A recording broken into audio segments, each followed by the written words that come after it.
In an earlier book, Brain Droppings, I wrote some things about politically correct language, but I left out a few areas.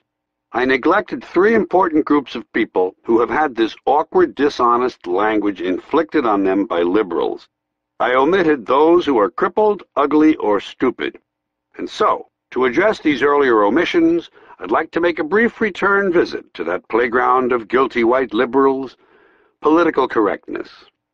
Political correctness is America's newest form of intolerance, and it's especially pernicious because it comes disguised as tolerance.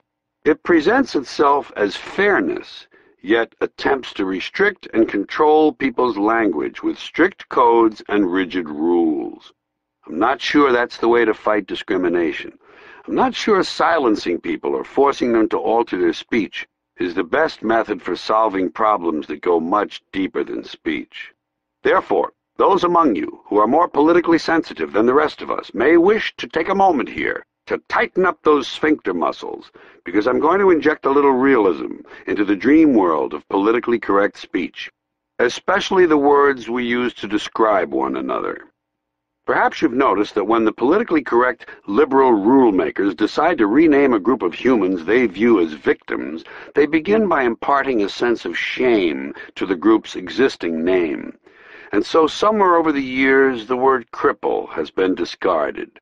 No one mentions cripples anymore. That's because in yet another stunning attempt to stand reality on its head, cripples have been assigned a new designation, the physically challenged.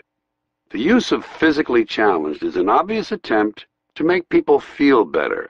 The idea being, as long as we can't cure these people, let's give their condition a more positive name and maybe it'll distract everyone. It's verbal sleight of hand. The same is true of the ungainly phrase, differently abled. I believe that if a person is going to insist on using tortured language, such as differently abled, then he should be forced to use it to describe everyone. We're all differently abled. You can do things I can't do. I can do things you can't do. Barry Bonds can't play the cello. Yo-Yo Ma can't hit the curveball. They're differently abled. It should be explained to liberals, patiently, that crippled people don't require some heroic designation. It's a perfectly honorable condition. It appears in the Bible. Jesus healed the cripples. He didn't engage in rehabilitative strategies to improve the conditions of the physically disadvantaged. Can't these liberals hear how unattractive this language is, how poorly it sits on the ear? Personally, I prefer plain, descriptive language. For instance, and this is a suggestion that will bother some people, but I'm serious about it. Why don't we just call handicapped people defective? You know? We don't mind talking about birth defects. We don't flinch from that. We say Gunther has a birth defect. Isn't that a concession to the fact that people can be defective? Then what would be wrong with calling those people the physically defective? At what point in life does a person with a birth defect become a person who is differently abled? And why does it happen? I'm confused. Then there are those who don't quite measure up to society's accepted standards of physical attractiveness. The worst of that group are called ugly, or at least they used to be. The PC lingo cops have been working on this, too. And to demonstrate how far all this politically correct, evasive language has gone, some psychologists are actually now referring to ugly people as those with severe appearance deficits. Okay? Severe appearance deficits. So tell me, psychologist, how well does that sort of language qualify for being in denial? These allegedly well-intentioned people have strayed so far from reality that it will not be a surprise for me to someday hear a rape victim referred to as an unwilling sperm recipient. Back to ugly. Regarding people's appearance, the political language police already have in place one comically distorted term, lookism. They say that when you judge a person, or rather size them up, wouldn't want to judge someone, that would be judgmental. If you take their looks into account, you're guilty of lookism. You're a lookist, and those valiant people who fight lookism, many of them unattractive themselves, tell us that one problem is that in our society, those who get to be called beautiful and those who are called ugly are determined by standards arbitrarily set by us. Somehow there's some fault attached to the idea that we, the people, are the ones who set the standards of beauty. Well, we're the ones who have to look at one another, so why shouldn't we be the ones who set the standards? I'm confused.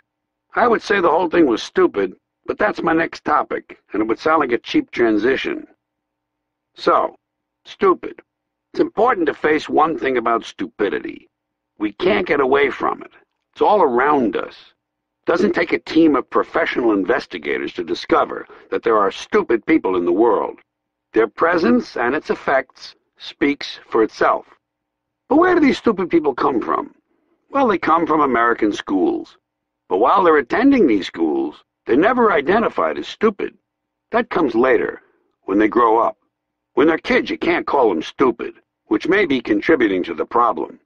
Unfortunately, kids, stupid or otherwise, come under a sort of protective umbrella we've established that prevents them from being exposed to the real world until at 18 their parents spring them on the rest of us, full grown. There are stupid kids. And I do wish to be careful how I negotiate the minefield of the learning disabled and the developmentally disadvantaged. In other words, those with special needs. All of these being more examples of this tiresome and ridiculous language. I just want to talk about kids who are stupid, not the ones with dings. One of the terms now used to describe these stupid kids is minimally exceptional. Can you handle that? Minimally exceptional. Whatever happened to the old reliable explanation? The boy is slow. Was that so bad? Really?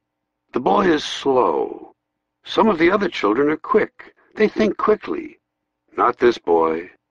He's slow. It seems humane enough to me, but no. He's minimally exceptional. How would you like to be told that about your child?